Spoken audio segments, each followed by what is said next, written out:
He was due on the 21st, so we were expecting it a bit sooner. So it was a bit of a surprise that he waited so long and that he was the first.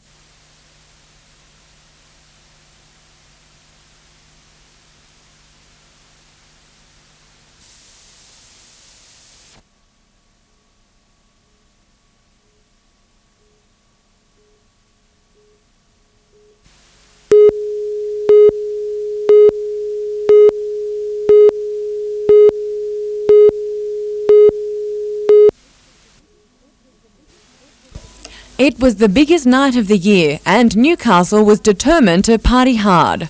Police lined the entrance to the foreshore as thousands of revellers flooded in, brimming with good cheer and excitement. Around the city, various functions were held, from swish black tie affairs where people pulled on their dancing shoes and grooved to the beat of local bands, to those who opted to celebrate at their favourite pub. Futuristic fashions were eye-catching, the new millennium inspiring some glamorous outfits at both private parties and nightclubs. And while the dreaded millennium bug failed to make an appearance, there were a few dubious creatures roaming around the city. Homegrown band The Screaming Jets rocked the foreshore, and then the moment partygoers were waiting for.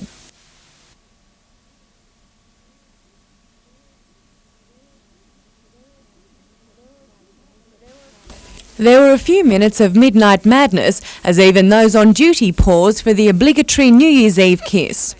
The earth may not have moved, but there were plenty of fireworks splashing a colourful montage in the sky over the harbour. For some, the excitement was all a little bit too much and thousands headed home. But as night turned to day, Nobby's Beach was the place to be for surfers looking to catch the first wave of the century. Some groups continued on with the party theme. And there were others who just wanted some time out to ponder life in the year 2000. Amanda Bolger, NBN News.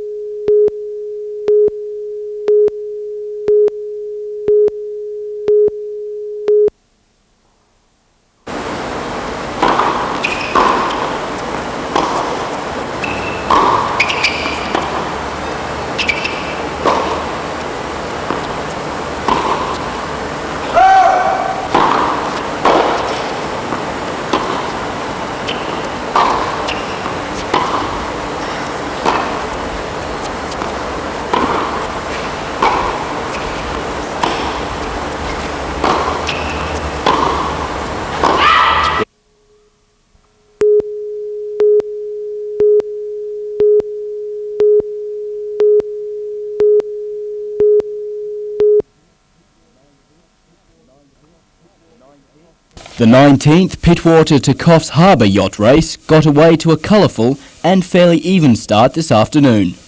While a record turnout for the event was predicted, the field eventually fell 5 short, with 104 yachts competing. It's hardly surprising the race is so popular, offering far safer waters than the often treacherous Bass Strait. We had a lot of boats after last year. I think they've got a bit gun-shy. Instead of heading south, they're heading north to the warmer water of Coffs Harbour. But there was still a host of top yachts competing, like Line Honour's favourites Wild Thing, whose namesake nearly won the Sydney to Hobart, and the giant Infinity 3, which took an early lead. However, it seems the new year might not bring a new record for the event, with conditions a little too mild to see yachts reaching their destination under the 21-hour mark set 15 years ago. At last report, Infinity 3 was still leading the pack, almost 2 kilometres ahead of Wild Thing. Adam Harper, NBN News.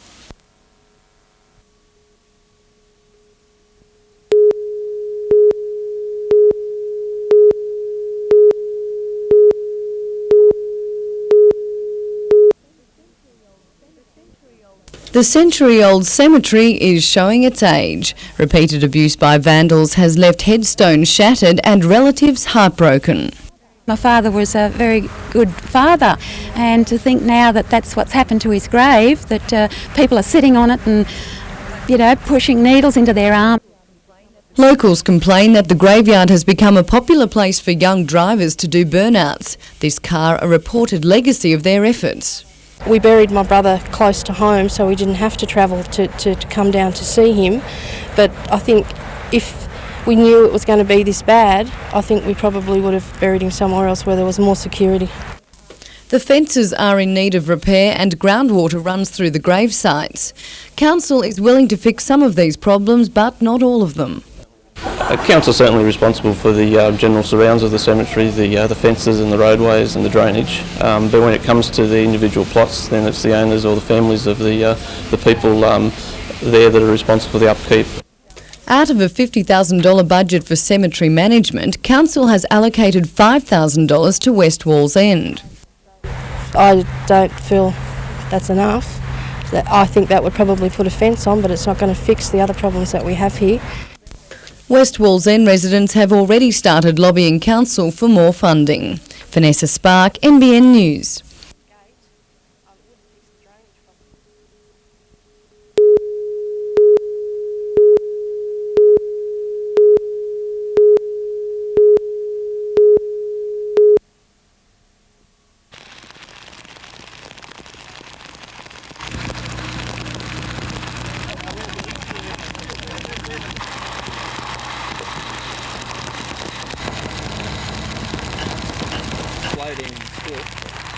So it gets further down there. See how it's overrunning the ground? A bit more of an angle on it, and then we'll go down a bit further and put another one in.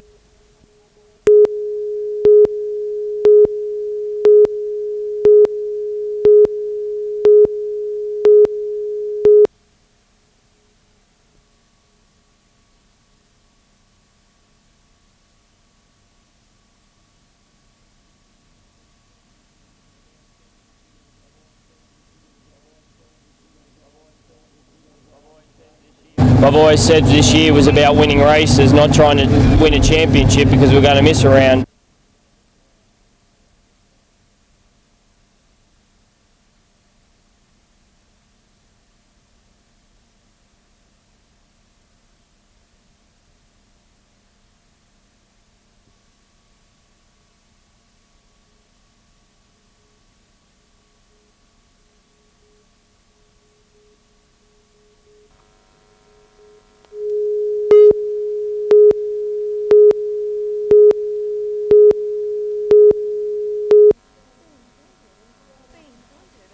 Being pointed and stared at can take its toll on anyone, but imagine being taunted every time you go out in public. 10-year-old Amy and her 9-year-old sister Samantha Strommeyer deal with this every day of their lives and are understandably getting sick of it. It's not real funny. Does it make you feel sad? Yes. Amy and Samantha both suffer from a rare genetic condition known as Netherton's disease, which causes, among other things, their skin to flake off. But instead of stares and whispers, the girls would much rather people come up and talk to them. To say hello to me and not say my skin is not real nice. And as any little girl, Amy has a full holiday program planned. Go shopping, and play, and go for a walk. Tanya Carlisle, NBN News.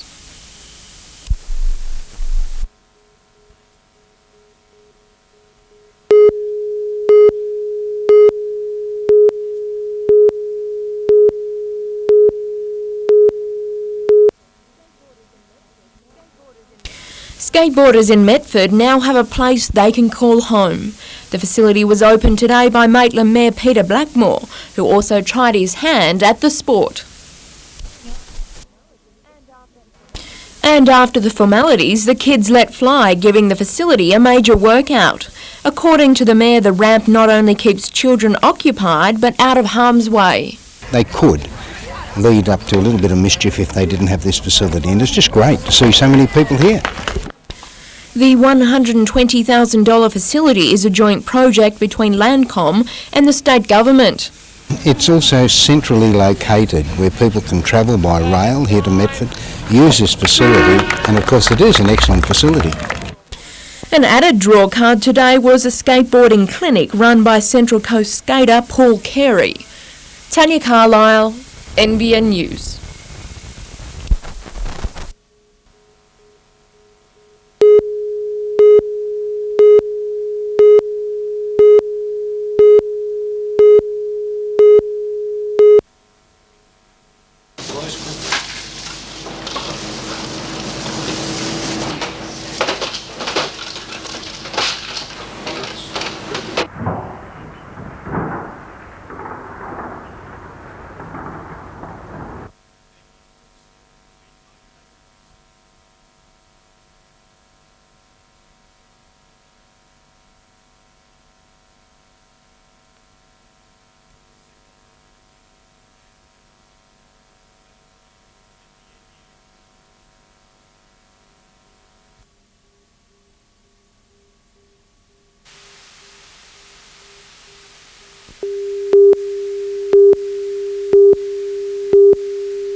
First light today, and the Water Police were preparing to head out to the Solitary Islands for the second day, searching for missing tourist Paul Lucas. The 37-year-old computer programmer from England was last seen at 5 o'clock on Wednesday afternoon while scuba diving north of Coffs Harbour. At 6:45, 15 minutes after leaving shore, Water Police received a call from a cruiser. They'd spotted a person waving their arms standing on top of Split Solitary Island, 12 kilometres from Paul's diving location. Police could get no closer than 200 metres to the island because of rough seas. Divers were sent in. But then when we were trying to communicate with him, he was seemed to be very vague and wouldn't respond to any of our questions. So we decided to actually put 2 divers in the water to get to him on the island to make sure that he was okay. It's believed Paul got caught in a current and separated from the rest of the divers and pulled out to sea. He reached the island at about 5 p.m. last night after spending the last 24 hours in the water. He abandoned his air tank, which later washed up on shore, and held onto his diving jacket, using it for warmth as he huddled in a cave. Despite his ordeal, he was in good condition. He was coherent, yeah. Just suffering a bit of hypothermia and just really thirsty for a drink and a bit of company. The Westpac helicopter was called in, and by 9 o'clock this morning, Paul found himself on dry land. He was taken to Coffs Harbour Base Hospital suffering from hypothermia and dehydration. He's now in a stable condition. Catherine Turner, NBN News. Catherine Turner, NBN News, late edition.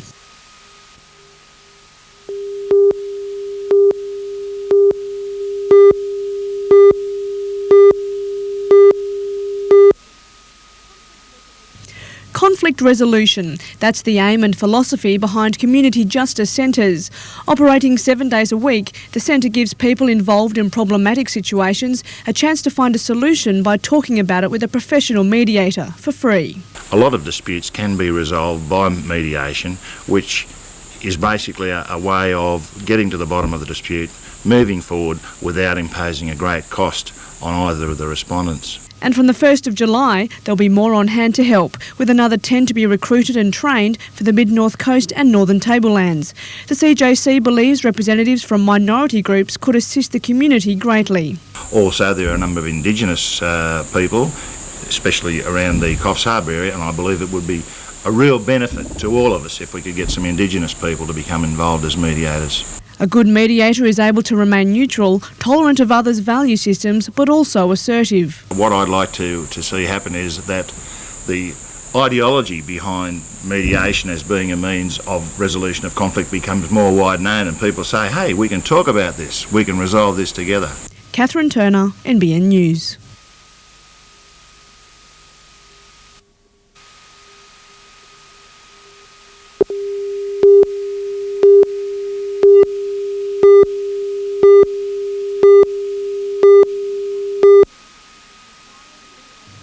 Tired, dehydrated, with some severe wetsuit chafing and a little overwhelmed by all the attention, but most importantly, Paul Lucas is still alive. Diving near Solitary Island on Wednesday afternoon, the British tourist became separated from a group dive 17 kilometres northeast off Coffs Harbour. After resurfacing once, he descended again, then realised he was on his own. Paul drifted out to sea but was unfazed. I wasn't panicking at that stage. I thought, no, I'll just be around here, they know where I am. And I waited and I waited and I waited. Paul knew there was a chance he could die, but the water was warm and he still had his wetsuit and buoyancy jacket. At 3 o'clock on Thursday afternoon, Paul started drifting towards Split Solitary Island, made it to shore and found a cave, but he wasn't alone. I think it was a rat. I couldn't see it in the dark, but there's something sharing the cave with me which kept scuttling around. I was starting to hallucinate a little bit at one stage because I kept thinking I could hear music and people talking. A passing vessel finally spotted Paul, ending his ordeal. In the aftermath of Paul's survival, both he and the divers depot have described it as simply an unfortunate incident, putting it down to the forces of Mother Nature. Straight away the search started. Within 30 minutes of that we've had aeroplanes, we've had water police, coastal patrol. On the other side of the world, relief for Paul's relatives.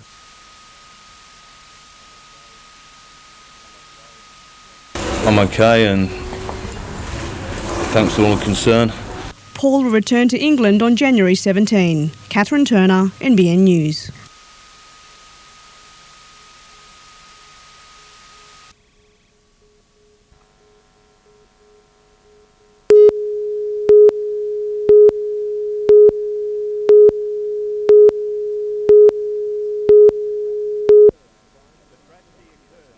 The tragedy occurred as firemen from the Swansea Brigade arrived to help the occupants of a Toyota sedan travelling north that had struck the centre island of the Pacific Highway.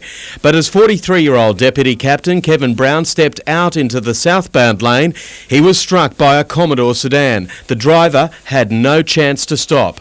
It was just one split second. It's just happened. It's purely a pure accident that's brought about this unfortunate loss. Mr. Brown was killed instantly after hitting the bonnet and windscreen of the vehicle. His shocked partners from the Swansea station were left aghast at the senseless loss in the line of duty. The station, everyone is devastated by the incident. Kevin was a much-loved member of the Swansea community, a much-loved member of the brigade, and this tragic loss will be felt by everyone for a long time, I can assure you. Officers from the Belmont station were also soon on the scene to offer assistance to their Swansea colleagues as an official investigation got underway on the side of the highway. Part of the road closed as officers attempted to piece together the event. The much-liked Deputy Captain leaves behind wife Beverly and two teenage daughters, together with a legacy of local community involvement.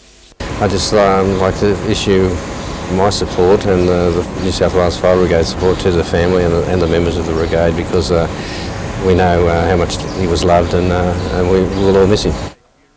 A full brigade funeral will be held for Kevin Brown, expected to take place later this week. Matt Carden, NBN News.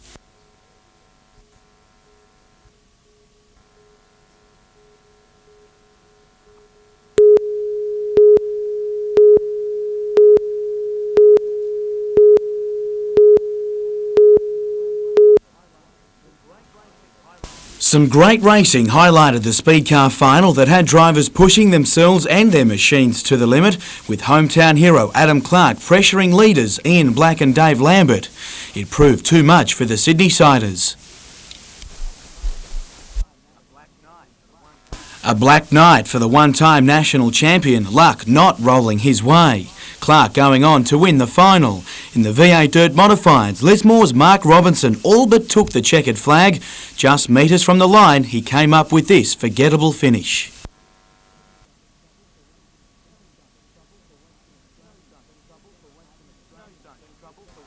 No such trouble for Western Australian speedster Trevor Harding in the Formula 500s, setting a track record for the class on his way to victory. No records but full marks for novelty. Hanging on has never been so difficult, with the Dunny Derby making most think twice about heading to the bathroom. While it was a big hit with the crowd, it's a far different story for track cleaners. Meanwhile, 18-year-old Luke Pine continues to shine, winning the Firecracker 5000 at Brisbane on the weekend. It would have been a 1-2 finish for the Pines, but Luke's father John suffered car trouble with just 3 laps left.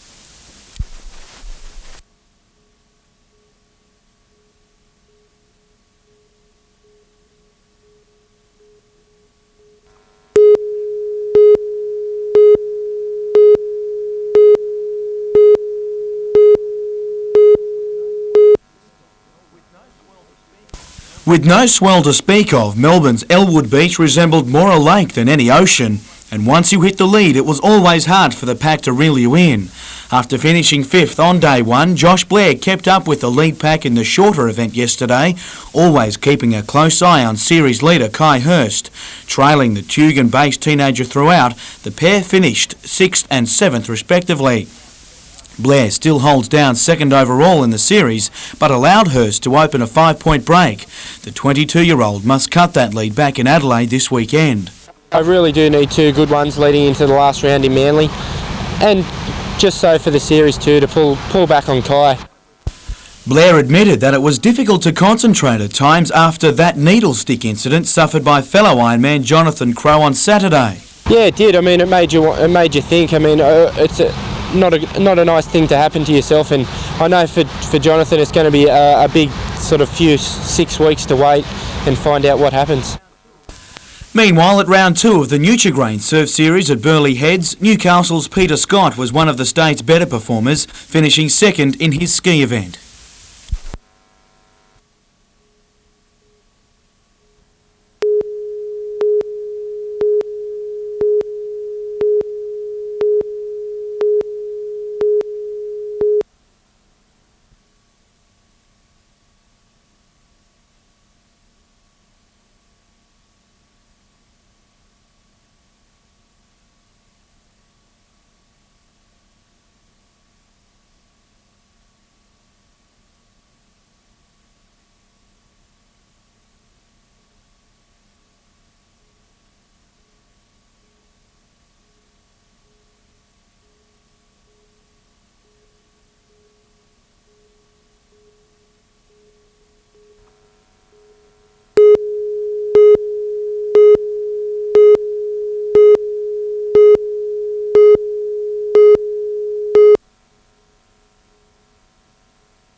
The lake foreshore is usually a place of great beauty, but this section at the parade in Belmont literally stinks. It is utterly filthy. The way it just change of the wind of the afternoon and that, it just picks it up, wafts straight through the houses. In the last few years, residents have complained to council about the seaweed and rubbish washing up on their front yard, and they say it's getting worse instead of better.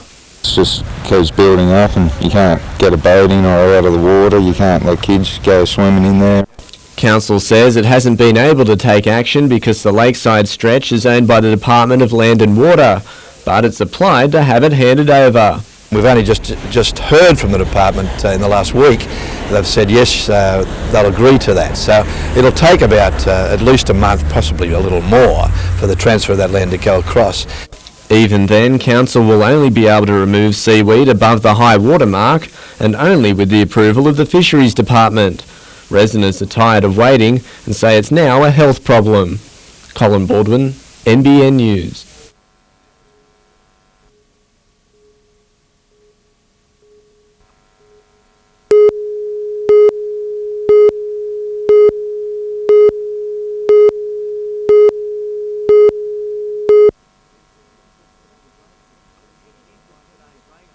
Heading into today's racing, the lead was shared by two interstate crews, but there has been little in it since the opening round.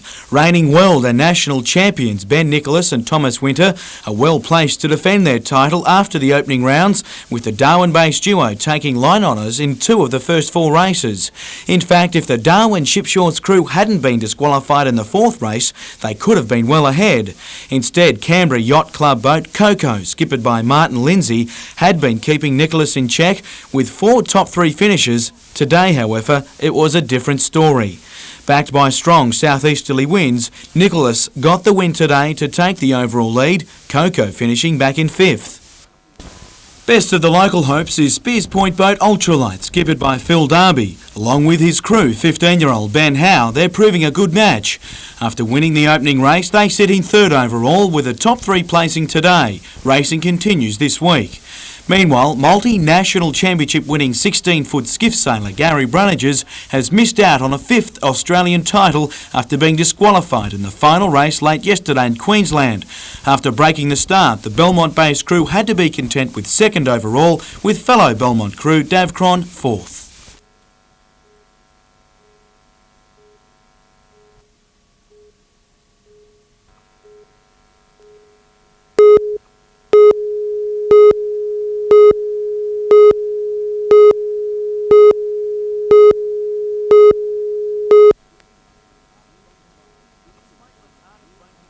It's Maitland Harness Racing Club's busiest time of the year and by far the biggest, with the club putting up around $120,000 in prize money over the 3-meeting series.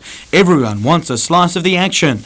The series was officially launched today by club patron and MP John Price, but it's Saturday night the real action starts. 5 heats, first and second go through. That's a nice, neat system. Final on Saturday night, the 22nd. They go round for $20,000 in prize money, and that means a winner's cheque now of $14,500. So that's very attractive. Designed as a series for up-and-coming stars, it's a favourite on the state harness racing calendar. You always see the good horses come through this carnival and then make their way further on in harness racing. And if recent history is any guide to the 39-year-old race, the talent on show will be top quality. I go back to 1997 to a horse called Franco Lotsmore, using him as an example. He's gone on since and run second in both the New South Wales and Victorian derbies. Early markets have Sydney-trained trotter Franco Conquest as an early favourite. Jim Callanan, NBN News.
Originally named in honour of Brad Drummond, the Catho Classic is one of the most popular events on the local surfing calendar. We started off with 56 competitors in 1979. We have 156 right at this point in time, and it'll probably be nudging 200 by the time it hits the water on Friday. But no matter who turned up over the last 3 years, Paul Parks has proved too good, winning a hat-trick of titles. He's manoeuvring towards a record 4 in a row. He's had a super year in 1999. He is the man to beat without a doubt in the Open, but I'd never put it past Justin Lee. Lee, known as the Legend, has surfed in 13 straight Catho Classic finals and is thought to be the top contender to stop Parks' domination. Meanwhile, good news for Surfest, with organisers internationally sanctioning the Pro Junior event, making it one of the richest of its kind in the country and all but guaranteeing top quality juniors from abroad. Heading the list will be Australia's own World Junior champ, Joel Parkinson.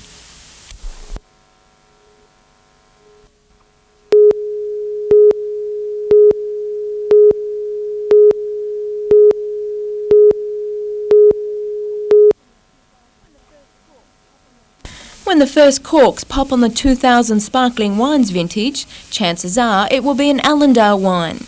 The winery was first off the mark today, picking and pressing their champagne-based grapes. And although the harvest has only just begun, early predictions are for top quality wines across the board. It's a bit early to tell, but certainly on the tests we're getting to date, we're really encouraged by what's going to be a really good start to the year. And the motto for this year's crop is quality, not quantity.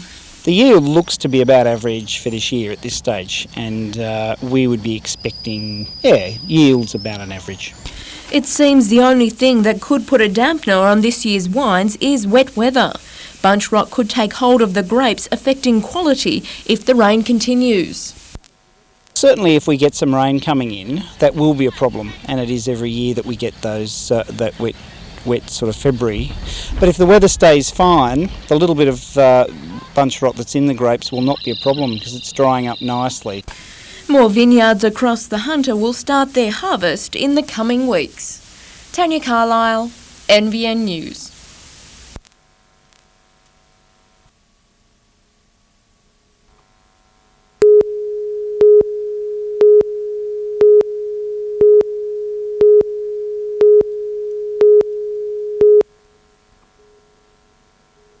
Limbering up in the kitchen today, the junior team, 6 of the best about to take on the world.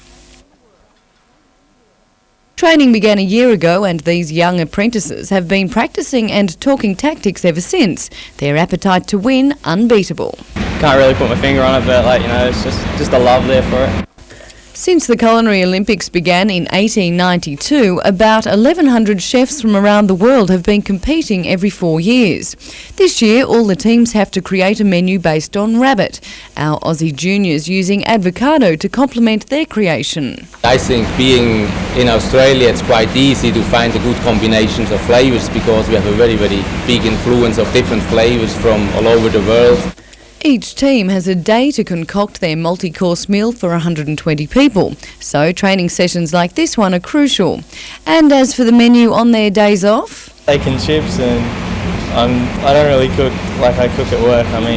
You're cooking for 14 hours a day or something, you really just want to eat something simple. The action kicks off in Berlin in September. Vanessa Spark, NBN News.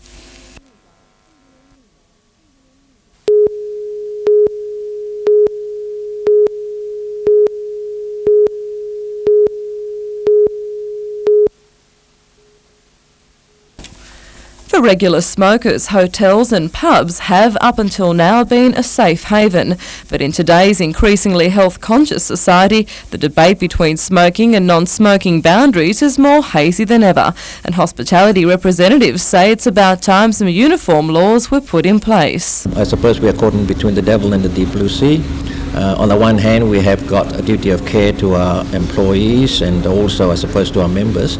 And on the other hand, we also recognise the rights of people to enjoy a cigarette. Presently, it's the hoteliers and club owners who've decided where you can and can't smoke. But industry representatives are hoping an upcoming review of the Smoking Regulation Act will change all that and see legislation put in place that means the rules are the same at any venue, anywhere in the state. For instance, while smoking at poker machines is permitted, the rules in the bistro or eating areas are subject to more flexibility. I think the change in the community expectations have caused us to respond in that proactive way. The review takes place in early May. Helen Kapalos, NBN News.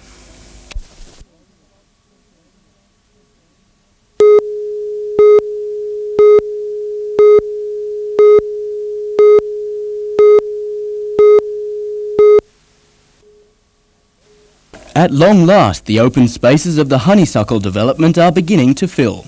20 new townhouses taking shape. Eventually, there will be 38 similar dwellings in the first stage of what's been called the Linwood Estate. Another 38 will follow in stage 2. There's been a lot of interest for the waterfront sites, and the more affordable sites on the western side have also been a lot of interest, and a number of those have sold. 11 of the new harbourside houses have already been sold, even though they won't be finished until midway through the year. The development has, however, brought about renewed interest in the area, with well-publicised plans for a new marina on the harbour at Wickham. Meanwhile, Newcastle's other development hotspot, Steel River, is 6 months behind schedule. However, road construction for the subdivisions on the site are still expected to begin this Monday. And it's hoped that the CSIRO will go ahead as planned with its high-tech building and begin construction this August. Adam Harper, NBN News.